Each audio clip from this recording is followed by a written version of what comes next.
Chapter पर आइए, chapter number 5 school में शुरू हो गया है क्या? नहीं। Arithmetic progressions.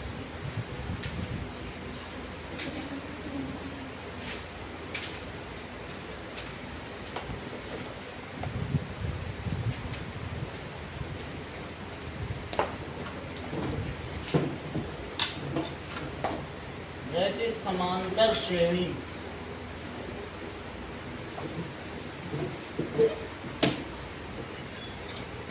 समांतर जिसमें समान अंतर, दैट इज प्रोग्रेशन क्या होती है? Progression is group of number, group of numbers, group of numbers होते हैं हैविंग सम पैटर्न। इसमें कुछ पैटर्न होगा and any number of progression can be predicted in advance. Any number in progression can be, Swati book है तुम्हारे पास? Yes, sir. Predicted in advance.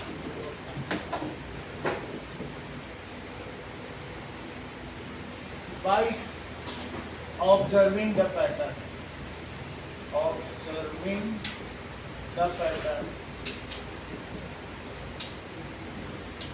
जरा देखो, that is 3, 7, 11। वैसे एक हमारे पास प्रोग्रेशन चल रही है। तो आप इसमें जो प्रोग्रेशन की जो फर्स्ट टर्म है उसे A1 कहेंगे और सेकंड टर्म को क्या कहेंगे? A2 और A3 क्या है? ये थर्ड टर्म है। और इसकी nth टर्म को दिग्विजय क्या कहोगे? An कहोगे। ठीक है? Here A1, A2, A3 are its various terms and An क्या है इसकी? Is nth term. तो अगर मैं second term minus first term करूं, second term minus first term, कहने का मतलब है कि A2 माइनस A1 करूं तो क्या है? 7 माइनस 3, दैट कम्स एज 4। और इसी तरीके से एंड अब A3 माइनस A2 करूं तो क्या है? A3 minus A2, that is 11। बीच में दिक्कत है तो तुम और कहीं बैठो, ये बीच में ही आता है ना, तो इधर बैठ जाओ, यहाँ कोई दिक्कत क्या वास्ता है? चोट लगी क्या? पैर बाहर निकाल दीजिए। 11 माइनस 7, ठीक है? 11 माइनस 7 कितना है बोलिए? 4 है। तो क्या दोनों में सेम डिफरेंस है? क्या दिस माइनस दिस का जो अंतर है हर्षवर्धन, वही दिस माइनस दिस है क्या? भाई ये भी 7 माइनस 3 कर दो तो इसकी अगली टर्म अब क्या होगी? 15। तो इससे क्या पता चलेगा? फिर वही 4 का अंतर है। जो this is known as common difference. इसे क्या कहते हैं? Common difference. कहने का मतलब है कि A2 minus A1 it is equals to A3 minus A2। दोनों ही केस में देखो 4 4 आया। It is called D। इसे क्या कहा जाएगा? D कहा जाएगा। Here D is common difference and अगर सेम डिफरेंस आएगा, if the common difference between successive terms is same, then such a progression is called arithmetic progression. उनका डिफरेंस सेम आ जाए तो क्या कहा जाएगा? If common difference between successive terms, बाद वाले से पहले को घटाना है, terms is same, then such progression is called, इसे क्या कहेंगे? Arithmetic progression.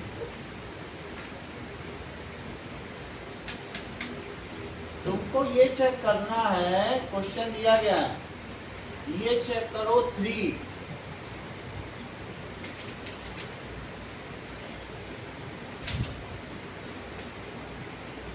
क्या ये अरिथमेटिक प्रोग्रेशन है? Is it AP?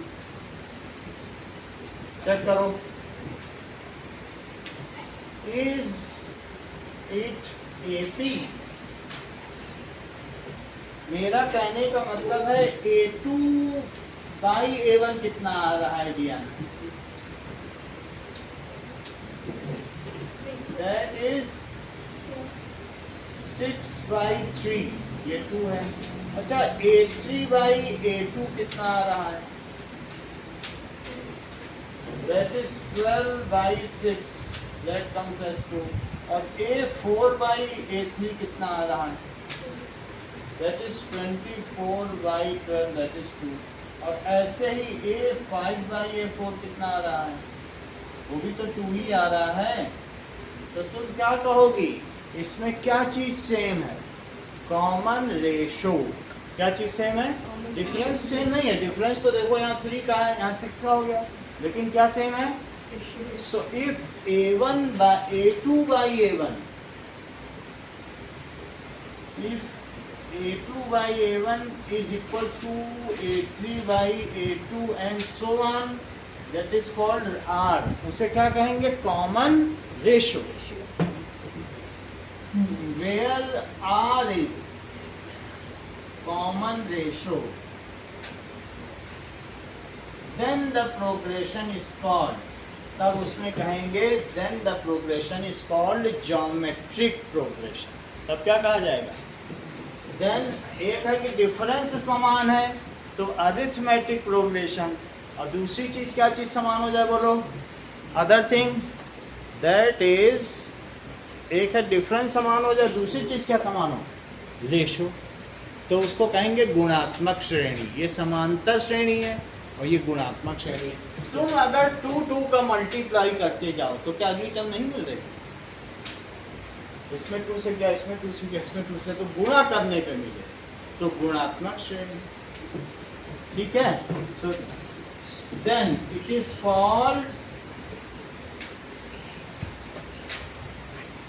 geometric progression।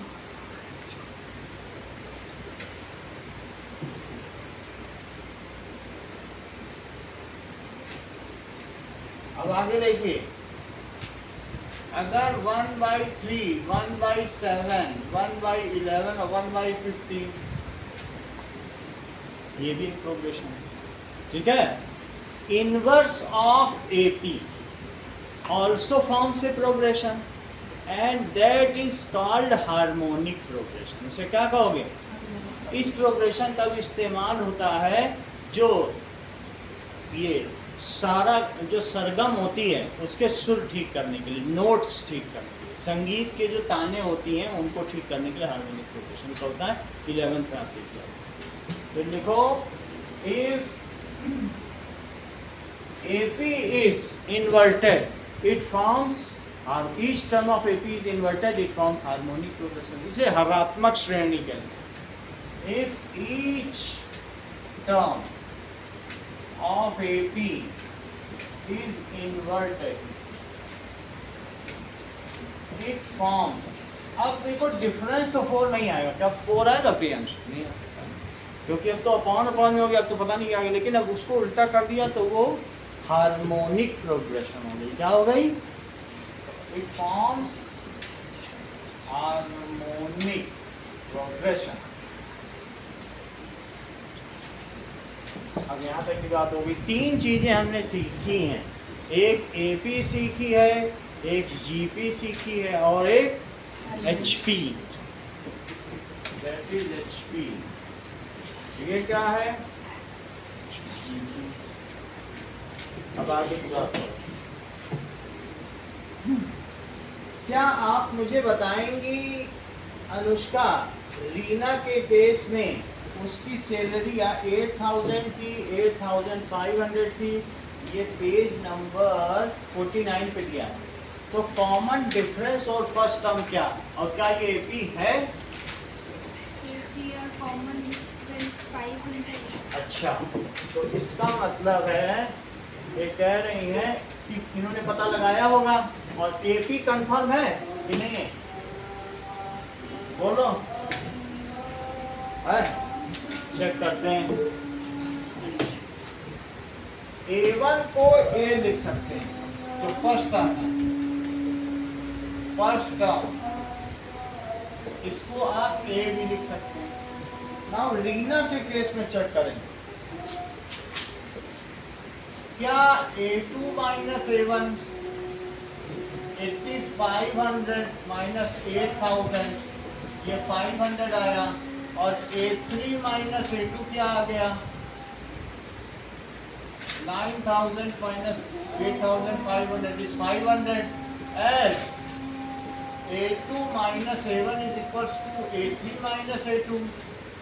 सो ठीक है, गिवन प्रोग्रेशन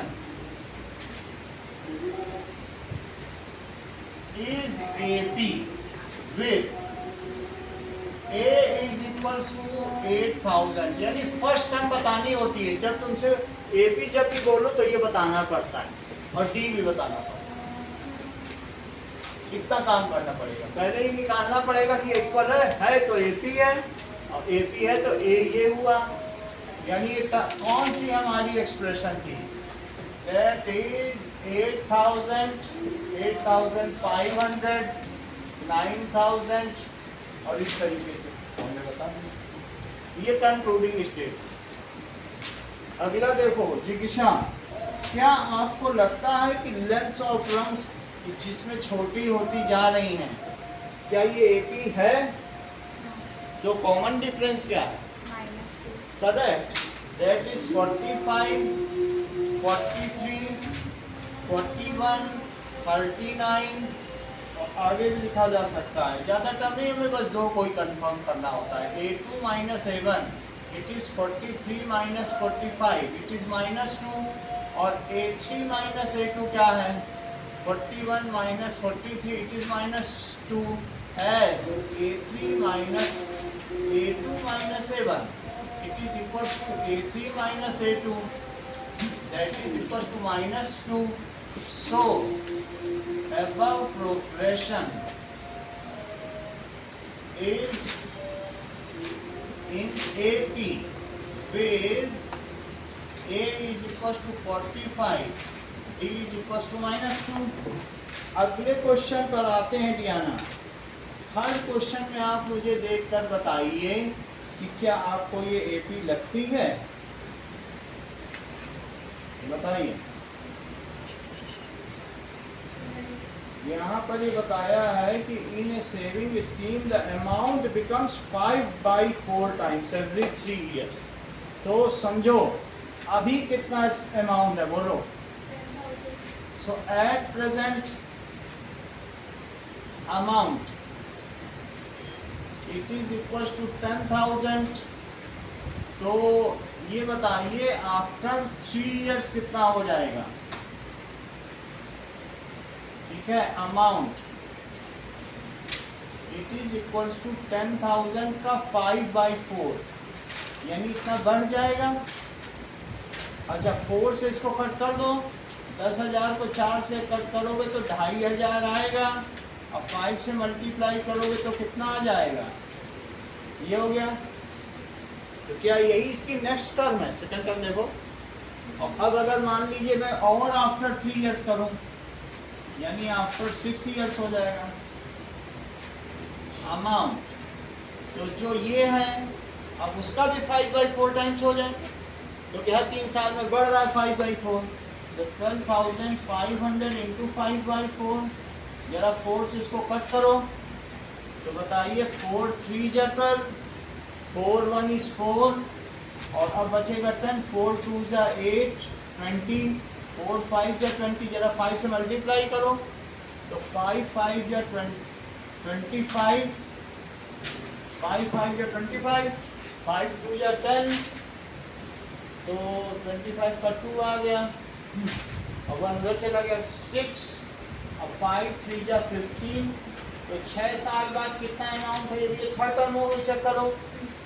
और फिर से 3 साल और बाद देखो, तो दैट मीन्स आफ्टर 9 इयर्स कितना हो जाएगा, जरा चेक करिए अमाउंट।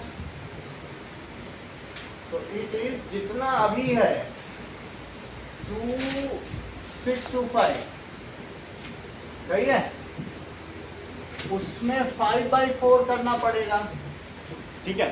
तो 4 से आप डिवाइड करो पहले, 15625, इसको डिवाइड तो कौन सा पंखा दिक्कत कर रहा है, ये वाला बहुत करना पड़ेगा,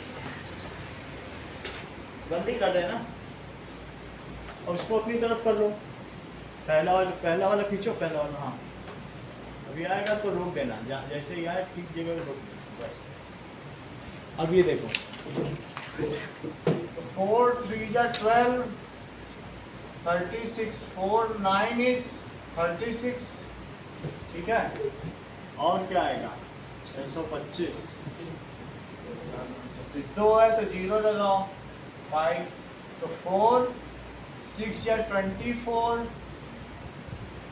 डेसिमल लग गया, 4 3 या 8, और फिर 2 बचा तो 4 5 या 20। अभी इसमें 5 से मल्टीप्लाई करना बाकी है, तो that is equals to 3906.25 into 5, तो 125 एक इधर आ जाएगा,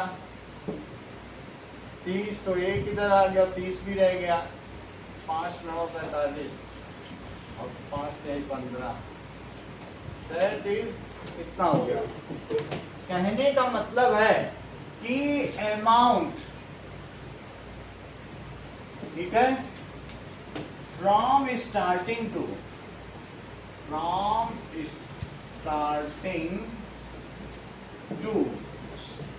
successive third year, 3 years, that is 0 year, 3 year, 6 year, 9 year and so on। ऐसे ही तो तुम्हें बनाना है। तो पहले शुरू में कितने, जब शुरू में था तो अमाउंट 10,000 था, फिर कितना हो गया 12,500 हो गया, अब फिर कितना हो गया 15,625, और फिर कितना है, that is 19,531.25। ये चीज हो गई, यहां तक समझ आया। कहीं तुम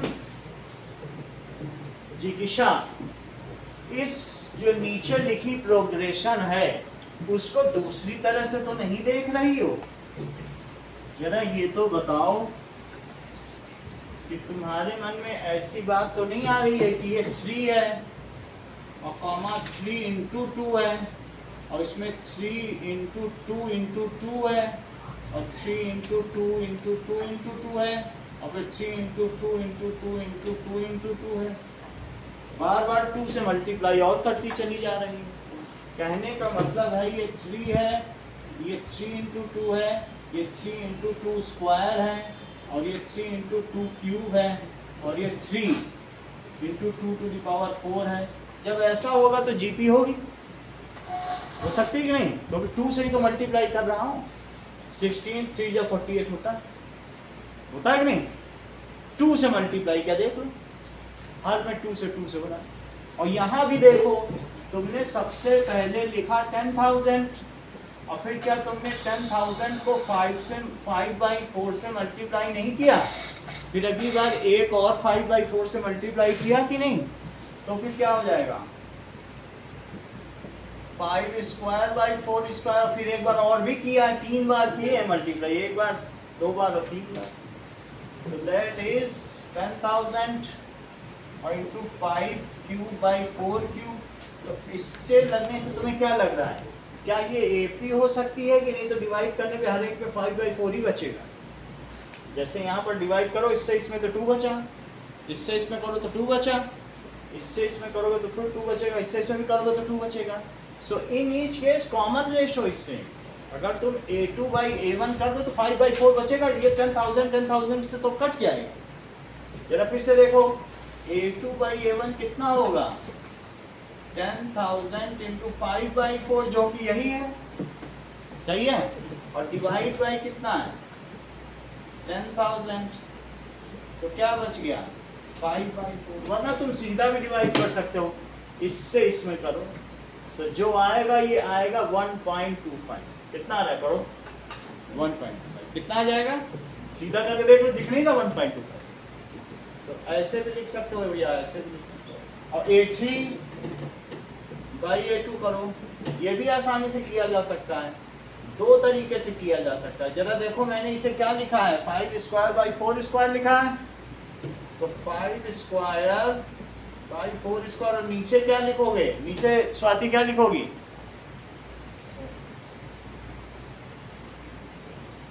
वहां से दिख ही नहीं रहा, जब मैं पहले ही कह रहा था तुमको कि दिक्कत हो रही है। यहाँ बैठो आप, नहीं तो इतनी जल्दी तो बता ही देते लोग। बोलो, कोई बता, बोलो। 10,000 to 5. हाँ, कैमोफ्लेज कर रही है अनुष्का तुमको, तुम्हारे सामने अड़ रही है, तो इस वजह से तुम देख नहीं पा रही हो। चलो अब देखो, ये कट गया और एक 5 से कटा और एक 4 से कटा, तो फिर से कितना आ गया? 1.25। और सिंपली भी तुम अगर डिवाइड करोगे तो भी 1.25 ही है। करके देख लो 5 से काट के। तो इस तरीके से क्या कहोगे? As in this case common ratio is same, not the common difference, so it is not in. ये भी ना करना चाहो तो तुम डिफरेंस करके दिखा दो कि भाई यहाँ पर देख लो 2.5 कितना रुपया आ रहा है, 2,500, और यहाँ पर आ रहा है कुछ और। जब सेम नहीं आ रहा है तो हम क्यों कहें? It is GP. ये क्या हो गया? तो as common ratio between successive term is same, so it is GP. क्योंकि तुमसे जीपी कोई पूछ नहीं रहा है, फिर भी मैं बता रहा हूँ कि आगे कभी आए तो पता चल जाए। So in this case common ratio is same, so it is GP not an AP। ये गुणात्मक श्रेणी है, geometric progression not AP। अगला देखो। So, you want to add up करके देखो। हाँ करो। अगला देखिए, ये नीचे आ रहा है ना अगला, ठीक है। क्वेश्चन नंबर 4 देखिए प्रियांशु, क्या क्वेश्चन पूछा गया है कि हमारे पास ऐसे स्क्वायर्स आते जा रहे हैं। तो पहली बात तो तुम मुझे बताओ कि 1² 2² और 3², एक सिंगल है और फिर ऐसे बना दिया तो ये कितने हो गए? 4 हो गए। तो 2², क्योंकि साइड 2 है, साइड 1 होगी तो 1², साइड 2 तो 2², और साइड अगर 3 कर लोगे तो कितना हो जाएगा?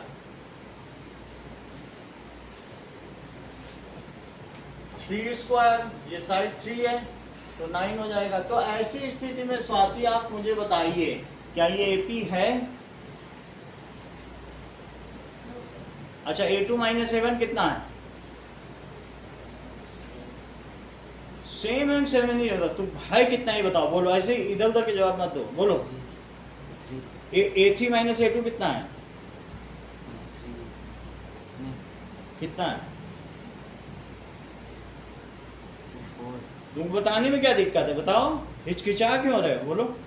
ये देखो कितने बिना हिचकिचाए बता दिया। ठीक है, उसमें छिपाना क्या? कोई खजाने का नक्शा थोड़ी है दिग्विजय कि जो तुम इतना छिपा रहे हो। उसने देखो तुरंत बताया कि that is 3² minus 2² it is equal to 5। ये तो 6th 7th में पढ़ा करते थे कि स्क्वायर्स का डिफरेंस कितना होता है। अगला देखो, सो A2 ऐसे लिखोगे, A2 minus A1 is not equal to A3 minus A2, so it is not an A। सो ऐसा इसमें भी कर लेना। ये सब करने की जरूरत नहीं है, बस तुम डिफरेंस कर करके निकालना। ये सब कुछ भी नहीं करना 5/4, मतलब सिखाया है आपको, बट आप डिफरेंस करना और पता कर लेना कि एपी नहीं, ऐसे ही करना।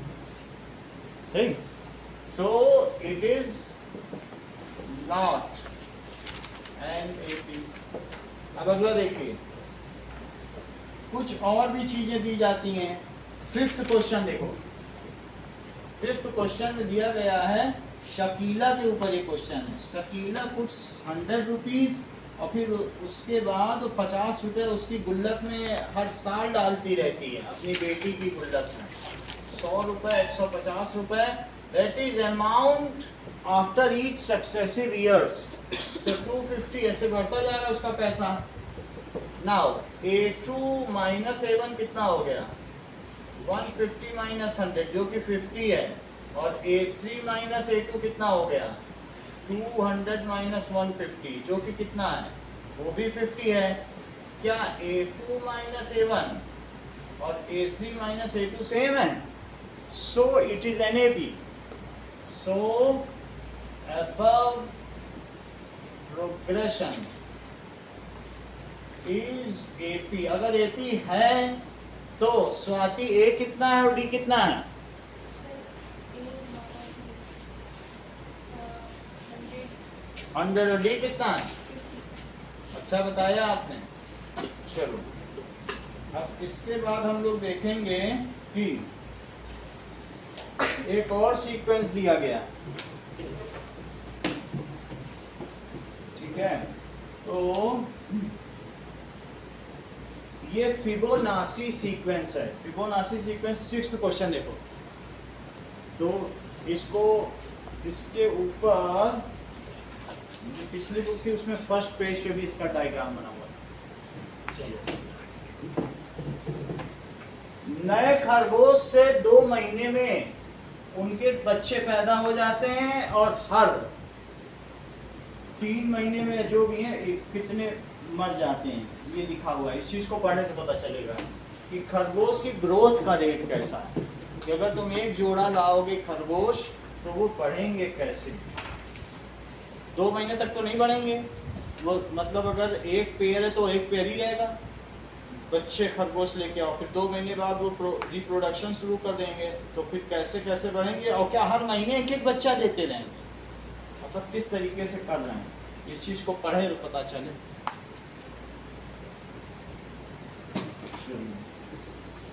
क्या लिखा गया है कि a pair of rabbits are too young to produce in the second and subsequent when they produce a new pair। so इसका मतलब है कि पहले महीने में देखो, पहले महीने में 2 रैबिट हैं, लेकिन और दूसरे मंथ में क्या होगा?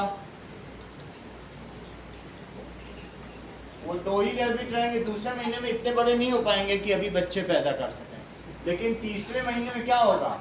वो खुद भी रहेंगे और वो रहेंगे, उनकी उम्र 15 साल होती है। ऐसा नहीं कि तीसरे महीने में मरीज हैं, रैबिट रहते हैं 15 साल तक। लेकिन क्या उन्होंने बच्चा पैदा कर दिया? ये खुद तो हैं, लेकिन क्या उन्होंने एक यंग वंस पैदा कर दिया? पैदा कर दिया। अच्छा, चौथे महीने में ये क्या करेंगे बताओ ना?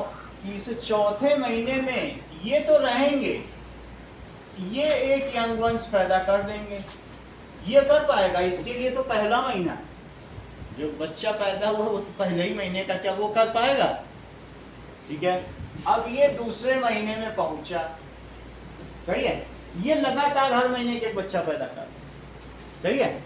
अच्छा, फिर 5th मंथ में देखो, 5th, तो अब इसके बाद नाउ नेक्स्ट मंथ में 4th के बाद 5th में, तो 4th टर्म हमारी कितने हो गई? 3 खरगोश हो गई। ये वाला देखो, ये जो है ये फिर अपना तो रहेगा, एक बच्चा और पैदा करेगा। ये कुछ नहीं करेगा, ये खुद ही रहेगा, कहेगा ये तो मेरा दूसरा महीना है। अब ये भी तो पैदा हुआ है, लेकिन ये यहाँ पैदा हुआ था, तो ये यहाँ पैदा हो गया, हो गए इसके 2 महीने, जैसे इसके 2 महीने हो गए थे, हो गए थे, तो ये खुद भी रहेगा और साथ में क्या एक बच्चा भी पैदा करेगा। और बात समझ आ गई? इस तरीके से देखो, इसमें पहले महीने में 1 खरगोश और सेकंड में कितने हैं? 1, थर्ड मंथ में 3, 2, और दैट इज 4th मंथ में 3 और 5th मंथ में 5। तो समझ में आ गया? हाउएवर अगर कॉमन डिफरेंस देखा जाए है तो सीक्वेंस, क्योंकि हम अगला भी बता सकते हैं कि क्या होगा, क्योंकि 2 महीने बाद हर एक पैदा करा तो हम पता कर सकते हैं क्या होगा। सो सच सीक्वेंस जो कि ना एपी में पढ़ता हो, ना जीपी में पढ़ता हो, ना एसपी में पढ़ता हो, उसे फिबोनाची सीक्वेंस कहते हैं। ये एक मैथमेटिशियन थे, उन्होंने ये बताया, इसके बारे में 11th में आप और जानकारी पाएँ। तो इसमें दिया है आपको, बस थोड़ा सा फैमिलराइज करने के लिए लिखो इस चीज़ को। So in this we can predict, इसका सीक्वेंस का फार्मूला भी होगा, वो आगे बताया जाएगा। In this we can predict the number of rabbits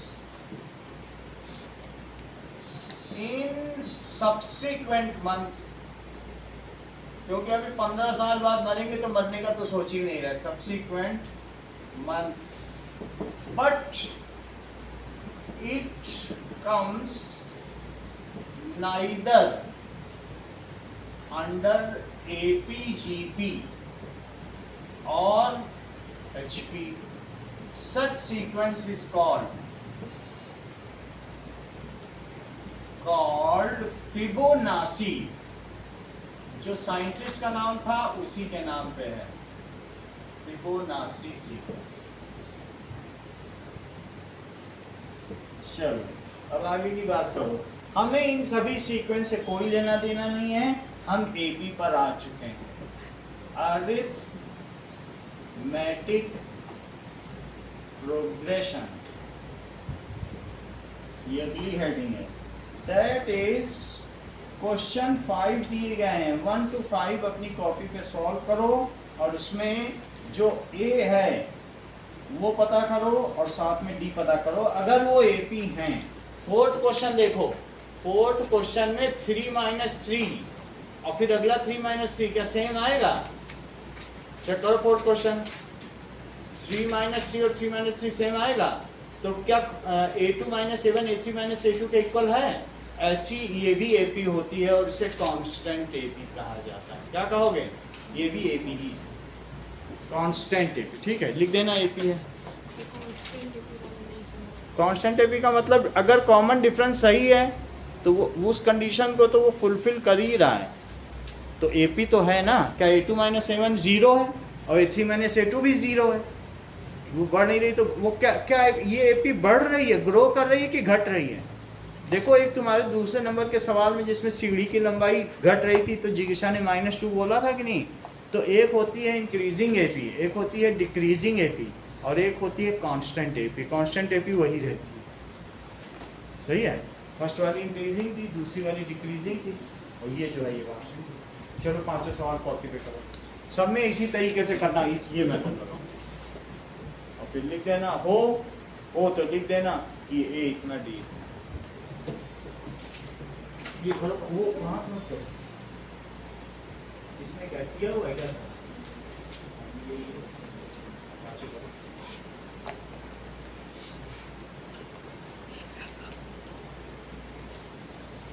भी हो सकता है, निगेटिव भी हो सकता है और जीरो भी हो सकता है। पॉजिटिव हुआ तो इंक्रीजिंग एपी है, निगेटिव हुआ तो डिक्रीजिंग एपी है, और जीरो हुआ तो क्या होगा? कांस्टेंट एपी है।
वो अभी तक क्यों निकल लेती हूँ?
कुछ हवा आई?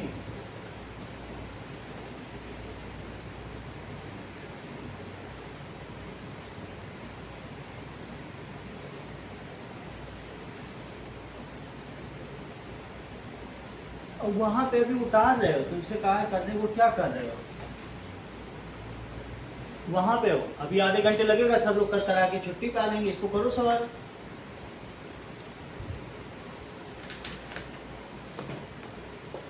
सर फोर्थ वाले में कांस्टेंट एपी लिखा हाँ देखो, कांस्टेंट एपी डी 0 है। अब टेक मत लगाइए, हाथ नीचे रखिए, आराम पे ध्यान कम दो।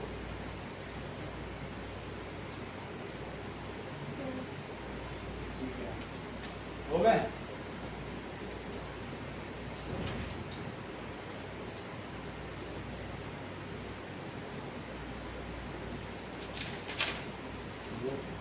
माइनस वाला किया कि नहीं अभी किया? ये करो, पांचवा देखो, पांचवे का क्या आंसर है? अगले 5 करो, अगले पेज में।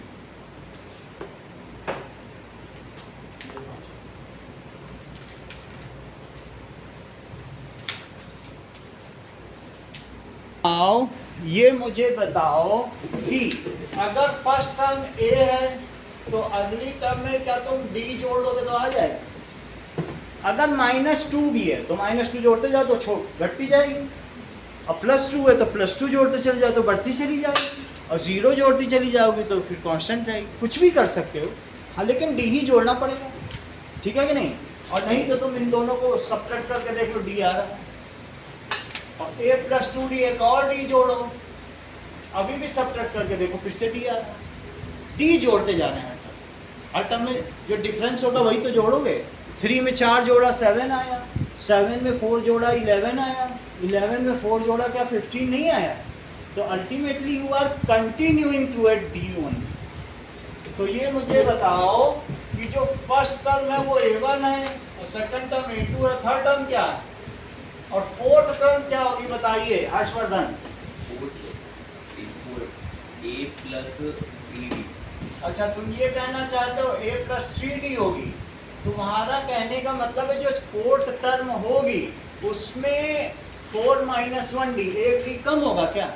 क्योंकि पहली टर्म में डी नहीं था, डी तो दूसरे से शुरू हुआ है ना, तो चौथी में 4 तो होंगे नहीं, एक कमी होगा। इनका कहने का मतलब है जो A4 है उसमें A तो होगा लेकिन D एक कम होगा, ऐसा कह रहे हैं। A4 इज A + 3D, ऐसा कह रहे हैं।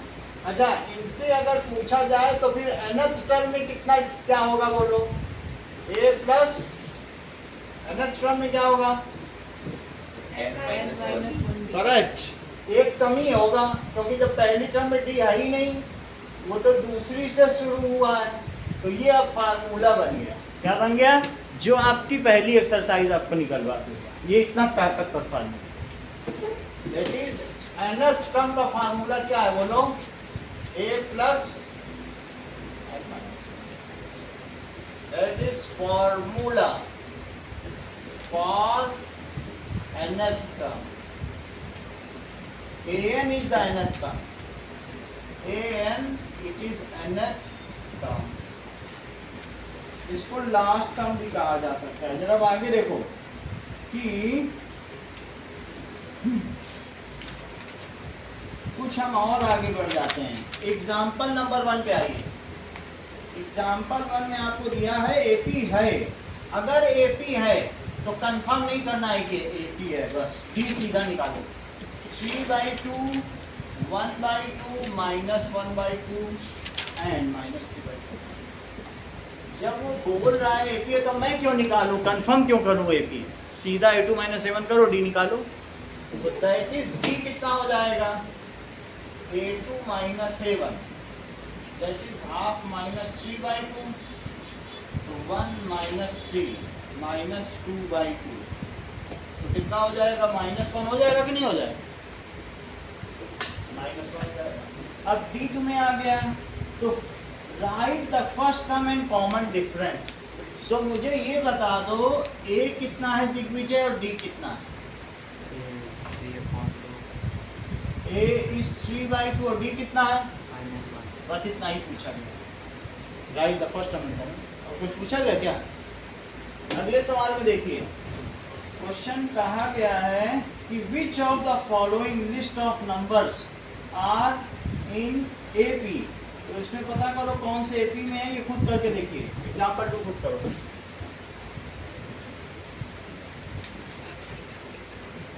वैसे ही करना, पहली 3 टर्म से पता करना।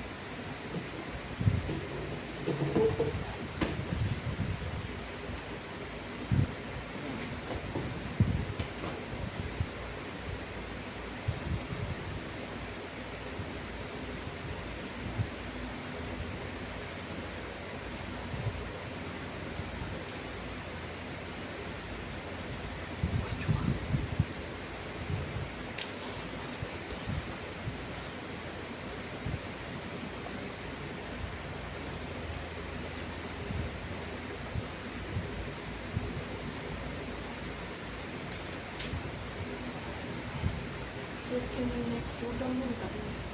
3 टर्म से करो, a2 - a1 और a3 - a2। क्वेश्चन है कि राइट द नेक्स्ट 2 टर्म्स। तो तुमको और क्या क्या पता करना है, कितनी टर्म दी हैं, 4 दिए ना। तो तुम मुझे बताओ कि a5 कैसे निकालोगे, a5 का फार्मूला बताओ। अब इस जबकि तुमको an का फार्मूला मालूम, हो जाएगा a प्लस 5 - 1। 5 - 1 भी लिख सकते हो या 4d भी लिख सकते हो, छोटी टर्म के लिए दोनों लिख सकते हो। तुम्हें ऐसा लिखना है तो 5 - 1d, तो तुम थोड़ा सा और नंबर पाने के लिए ये लिख सकते हो, और फिर इसके बाद लिख दो 5 - 1d। So that is a plus 4d, और तुम्हें d तो मिल ही जाएगा। यहाँ निकाल के a5, फिर a6 में फार्मूला ना लगाना, फिर सीधा लिख देना a प्लस 5d। एक बार लगा दिया नंबर मिल जाएंगे, सही है। तो ये दोनों निकाल लेना क्या क्या आएगा, ऐसे सभी में करना।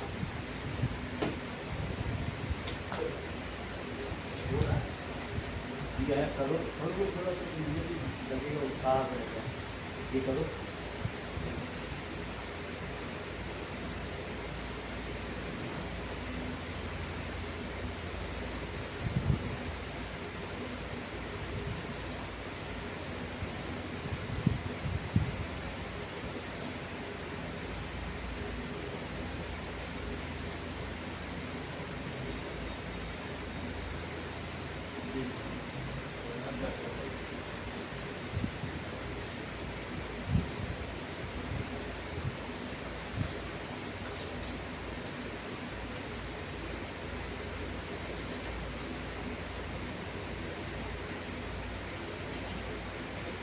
a plus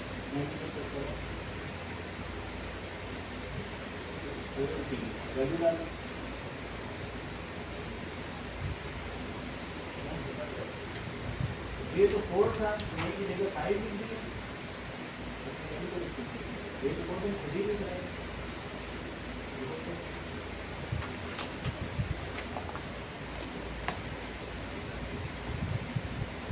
छोड़ उल्टा कर रहे हैं, तो ये नीचे का इतना छोड़ दिया, चलो छोड़ दो।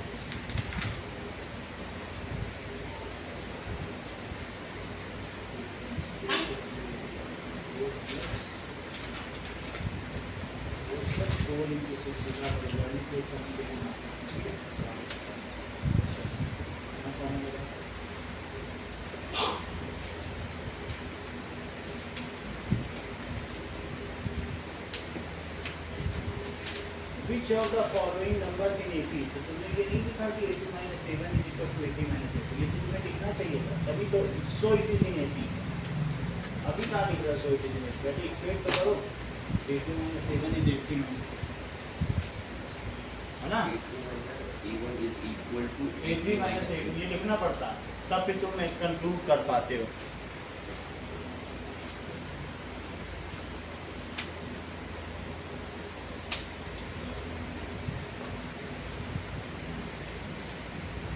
तुमने भी कंक्लूड नहीं किया, वो पूछ रहा है कि क्या ये AP में है, तो तुम्हें यहाँ लिखना चाहिए था कि A2 minus A1 is equal to A3 minus A2 so it is in AP। जितना नहीं लिखोगे वो पूछा उसने तो नंबर कटेंगे, यहाँ लिखो इस चीज़ को, और तभी तो नेक्स्ट टू टर्म्स निकाल पाओगे। लिखा है ये बात, कहाँ लिखा है?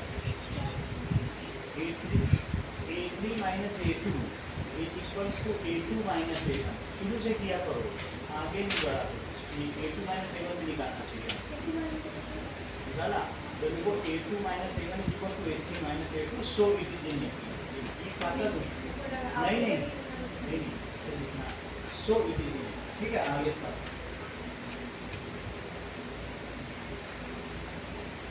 AP जा रही है ना, AP so it is in AP। Question answer मैं फोन निकालना चाहती हूँ, A5 A4 में निकालना चाहती हूँ, जब दिया है 4 तक तो दी है, कहाँ क्वेश्चन कितने पेज पर रख दिया? एक ही पढ़ दो और एक पढ़ दो, दो पढ़ दो, एक पढ़ दो, 4 नहीं 5 में निकालो। ये भाई को क्या मानूंगा वो?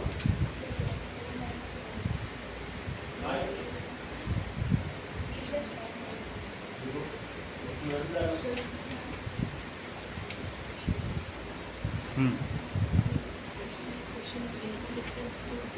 तो वो नहीं आ रहा है तो लिखो A2 minus A1, एक और इसमें निकालो, ये फिबोनाची वाली, तो में पता चल रहा है, लेकिन यहाँ पे भी भेद खुल जाएगा इसका, दिखने में तो पता चल ही जा रहा है, तो उसमें 3 का ऐसे मत करो। ये वाले क्वेश्चन में ये फिबोनाची सीक्वेंस है, तो तुम 2 का भी निकालो, 3 का भी निकालो, कह दो A3 minus A2 is not equal to A4 minus। यहाँ पर भी कंक्लूड मत करो,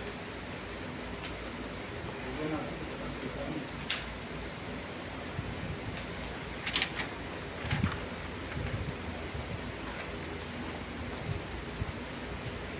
वन क्यों लिख रहे हो? A2 तो 10 था, अपने मन से क्यों AP बना रहे हो?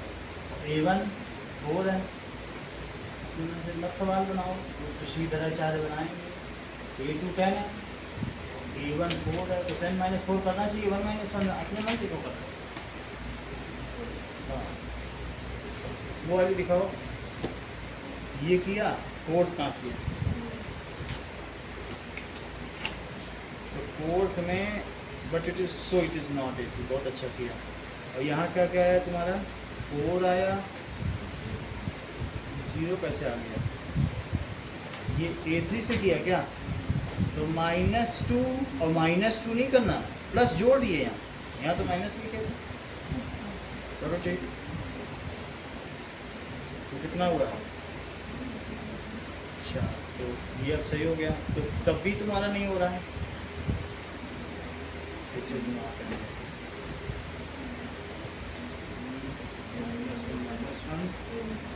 -3 +1 ऐसे कैसे कर देते हो? अपोजिट साइन हो, तुम इतनी गलती कैसे कर रहे हो? अपोजिट साइन वालों को भी जोड़ दे रहे हैं, -2 लिखो, अपोजिट साइन तो सब्ट्रैक्ट होते हैं, तो ये बनी है भी कि नहीं बनी? ये नहीं बनी, ये तुम्हारा सही है, बढ़िया काम है। अब तुमको क्या काम करना है, इसका सेकंड क्वेश्चन करो, right first 4 term of AP। A और D दिया, तो बोलो A1 क्या होता है? A, A2 क्या होता है? A + D, A3 क्या होता है? A + 2D, और A4 क्या होता है, A + 3D, 4 टर्म दिख जाएगा। A और D तो दिया ही है। सर इसमें दो हाँ तो लिख दो this is not equal to, सबको सेम आना चाहिए। ये वन आई ना, इन्हीं दोनों को कम करेंगे, this is not equal to. हाँ? कर दो अनइक्वल है, हाँ हो गया ना। अब अगला देखो, कहने का मतलब है एक्सरसाइज 5.1 का सेकंड क्वेश्चन देखो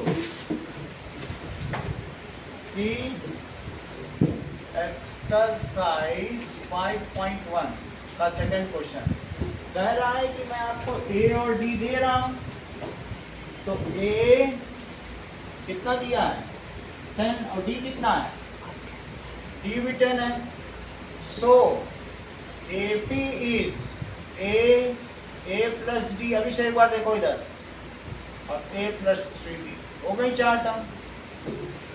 ऐसे कर लो, फार्मूले भी लगाना पड़ेगा, 4 टर्म निकालनी है तो लिखो 10 प्लस 10, 10 प्लस 2 इंटू 10 और 10 प्लस 3 इंटू 10 हो गई 4। सो 10, 20, 30 और 30 प्लस 10 40। अगला सवाल करो।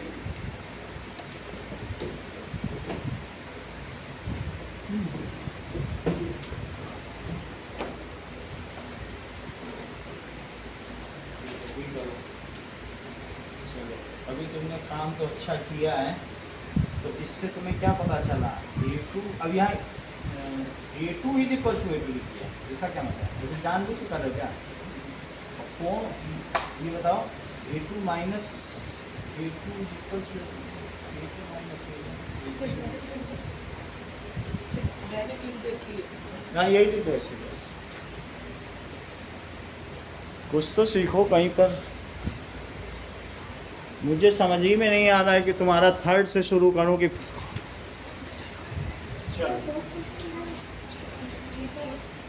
ये आ गया। तो फोर्थ में क्या ये AP है तो A2 माइनस A1 और A3 माइनस A2 निकालो, और अगर वो इक्वल आएगा दैट इज फिफ्थ को मैं थोड़ा सा हिंट दे देता हूँ, A2 minus A1 that is 3 plus root 2 और माइनस 3, तो दैट इज क्वेश्चन नंबर 4 का फिफ्थ है। तो 3 से 3 कट गया, रूट 2, A3 माइनस A2 करो तो 3 प्लस 2 रूट 2 और माइनस 3 प्लस रूट 2, दिया ना, देख लो एक बार। तो इसको क्या लिखोगी, 3 plus 2 root 2 minus 3 minus root 2, 3 से 3 कटा और 2 root 2 minus root 2, root 2 common लो और 2 माइनस 1 करो, रूट 2 अंदर में 1 आ गया तो रूट 2। समझ में है तरीका, ऐसे करो।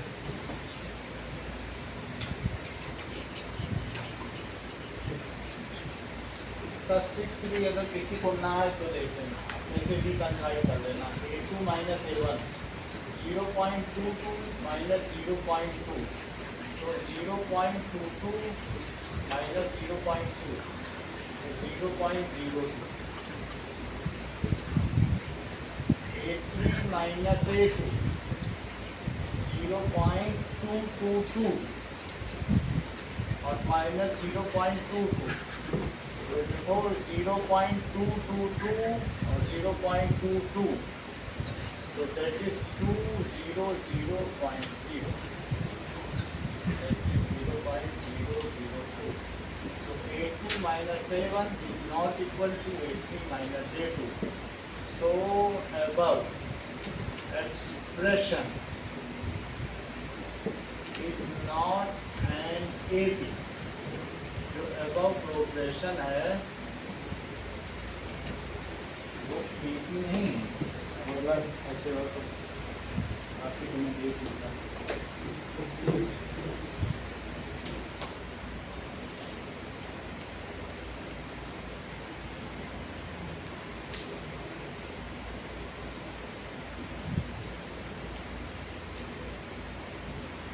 ये सब सही कर रहे हो, करो बढ़िया।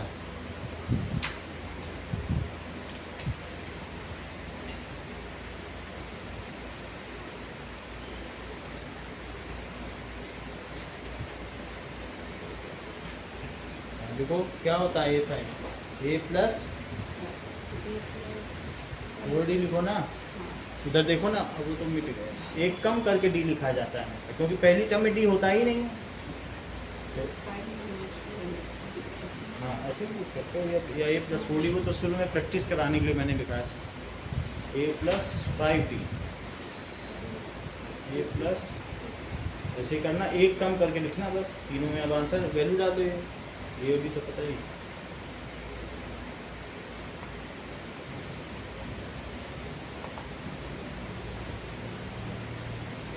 ये सही, चलो इसमें कॉमा लगा।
माइनस अंदर ले गया तो प्लस कैसे कर दिया?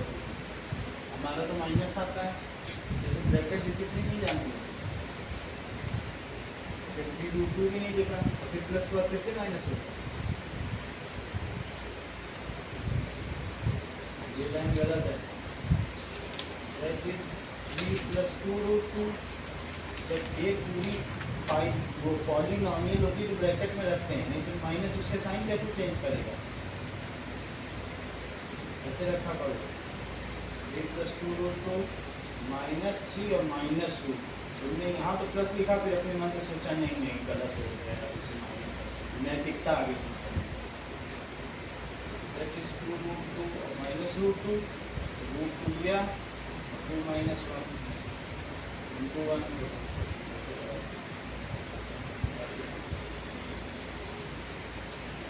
चलो हाँ, ये सब सही हो रहा है, बढ़िया, करेक्ट। आर नेक्स्ट 3 टर्म्स,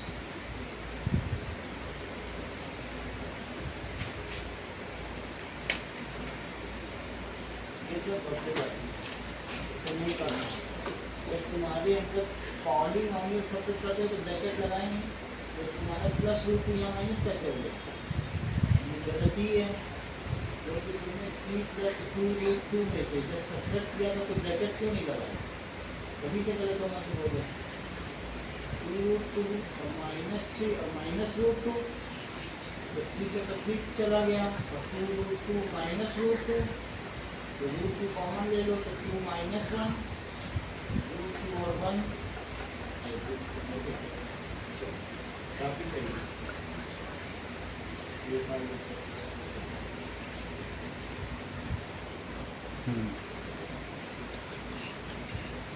ठीक है, इसमें ऐसे हेल्प लो, ये देखो मैंने किया, इसको ब्रैकेट में रखो, और फिर ब्रैकेट खोलो, और फिर इसको काटो, फिर ऐसे लिखो ये दोनों, और फिर रूट ऐसे करो।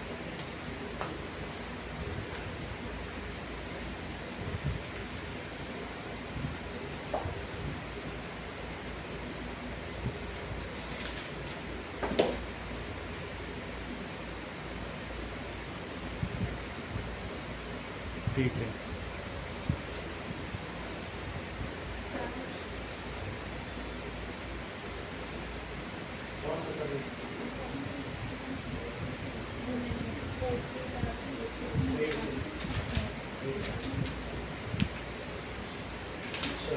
आप बताओ।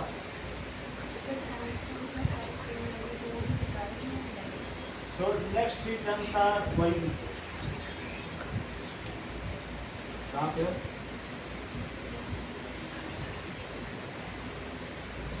ये अब तुम ऐसे लिखना 11 ये हो गया, ये लिखा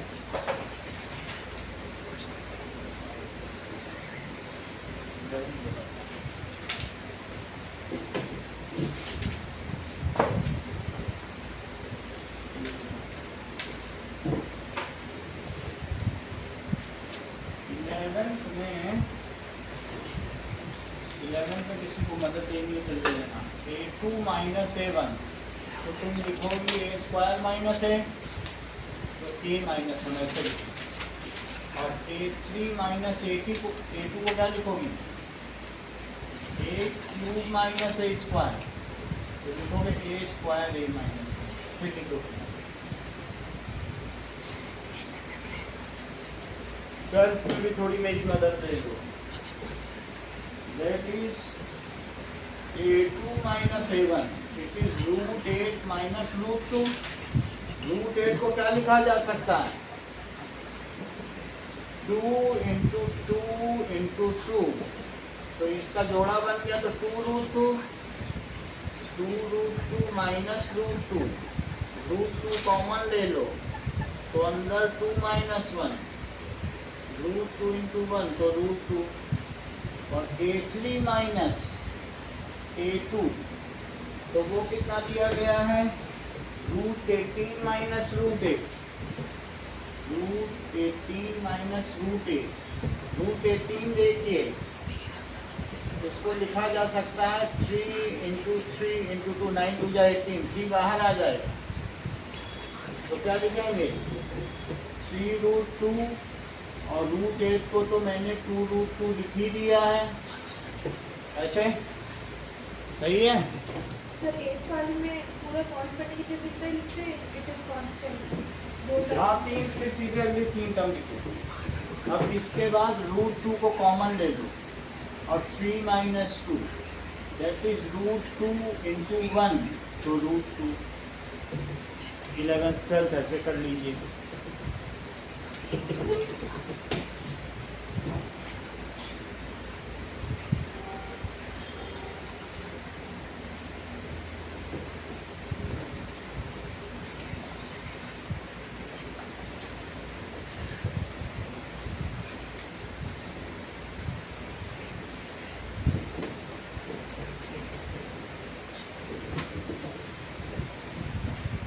ना समझ में आया तो फिर से बुला कर पूछ लो बता दूंगा।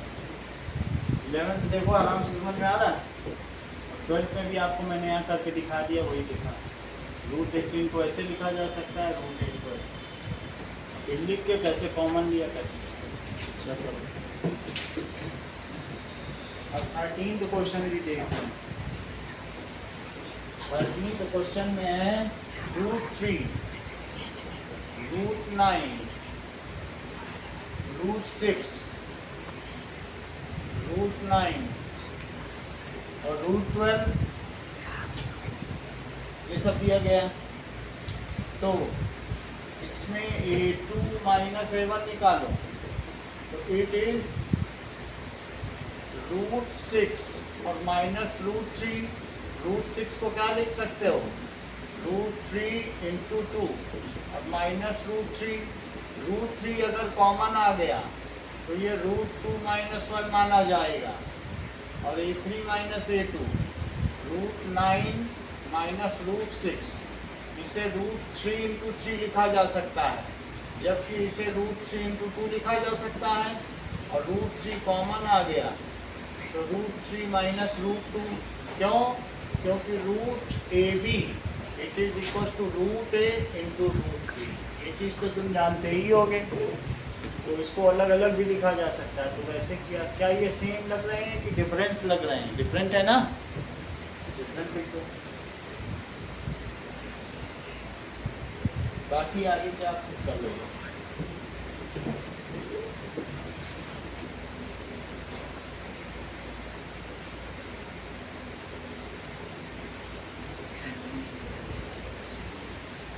परफेक्ट करो ऐसे भी यहाँ लिख के कर लो ना।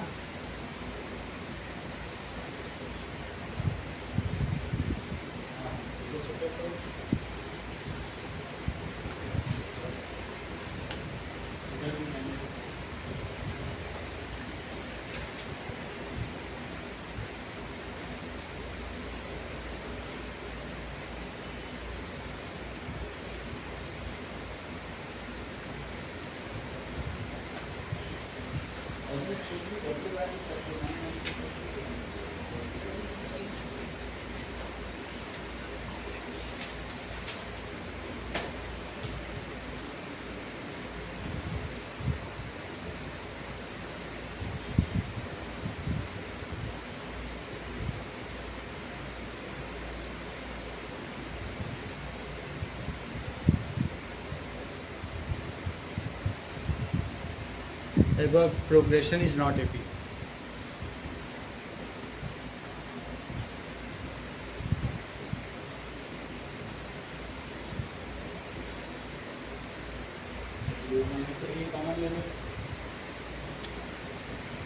वैसे 2a माइनस है तो यही होता है कि तुम जानते हो ना ux माइनस एक्स क्या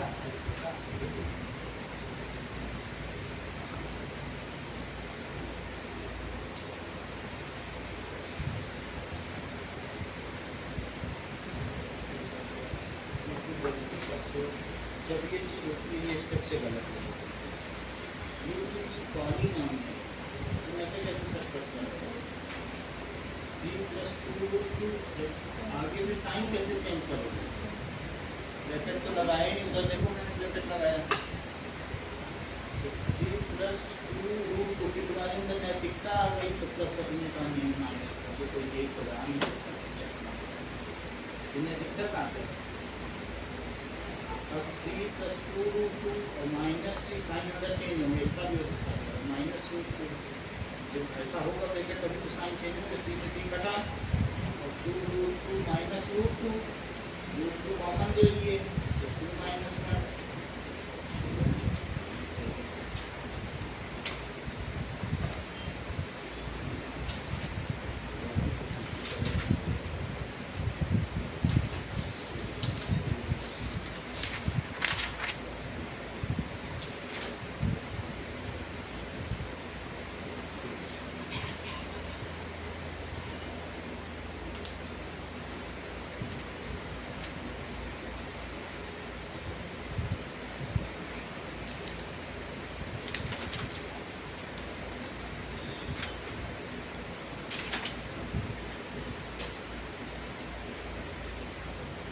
ये 12 सवाल करते ही तुम्हारी छुट्टी है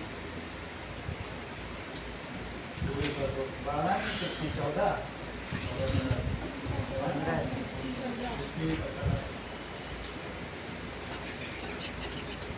दो साइन होंगे लेकिन ऐसे नहीं होगा नेगेटिव तो कॉम्प्लेक्स होगा दो साइन एक साथ होते हैं क्या ये क्या किया अभी 0 प्लस 4d 5d यहाँ भी कुछ और रख ली यहाँ भी कुछ और ऐसे कैसे तो राजी क्या करें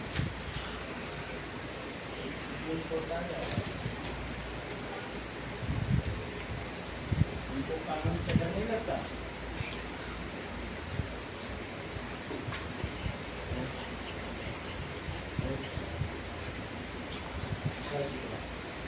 देखो ये मैंने करा दिया ऐसे कर दिया ना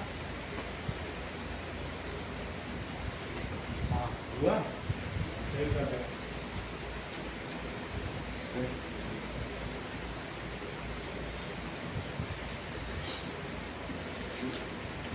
तो नहीं है फिर बोलो ऊपर रख के करो सब जगह ऐसे क्यों कर रहे हो वो देखो जैसे मैंने ऊपर ऊपर किया तो 0.22 और 0.2 अब सब्ट्रैक्ट करो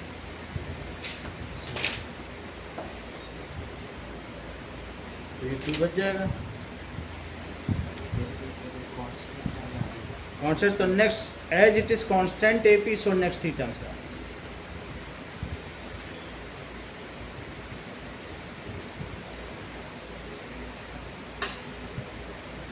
ये कौन सा वाला है ये क्या वही है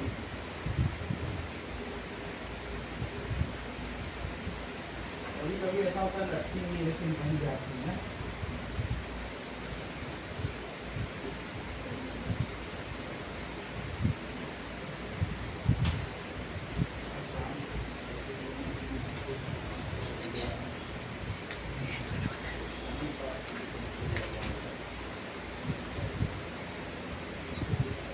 वही फार्मूला है ये सीखनी चाहिए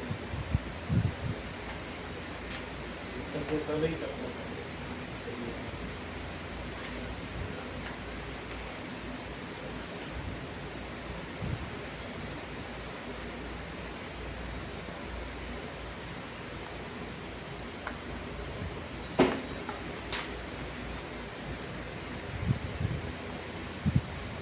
एक फॉर्मूला लगा a is equal to a plus sign minus 1 इसमें जो जो वैल्यू दिए थे तो a का नोन होगा a नहीं दिया तो a नहीं दिया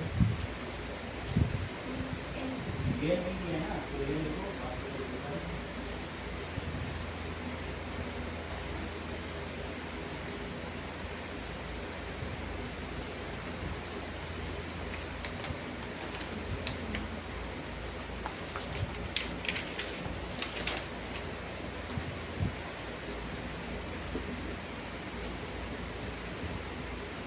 ये सब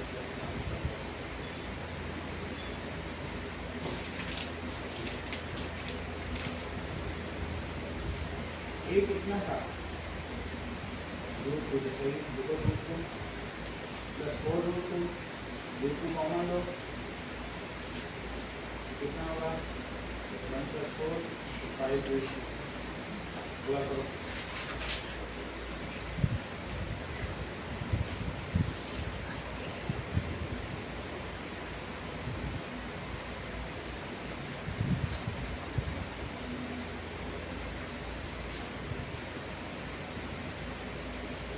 कौन सा है ये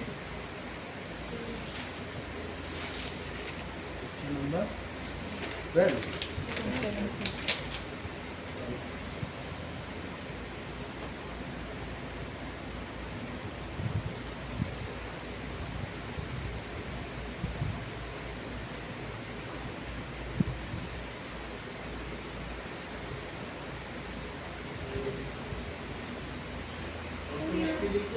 छोड़ा तो 8 माइनस 7 ये भी दिया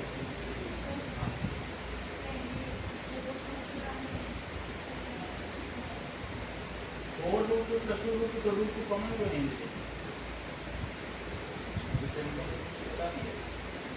देखो 1 देखो प्लस जैसे ये भी हो कॉमन ना रूट 1 4 हो गया 5 आया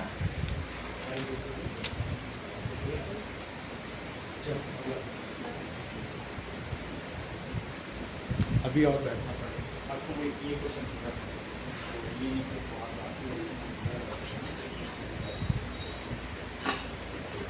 पाँच वक्त कल मंगल आएगा तो कठिन कठिन सवाल अब कल का आज सवाल समझ में आ गया ना कैसे करना an is equal to a plus n minus 1 लिखो पांचों फार्मूला लगा an कितना होता है बताओ a प्लस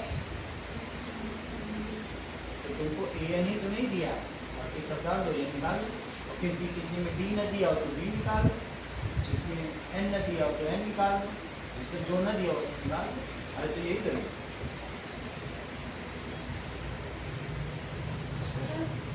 इस क्वेश्चन में a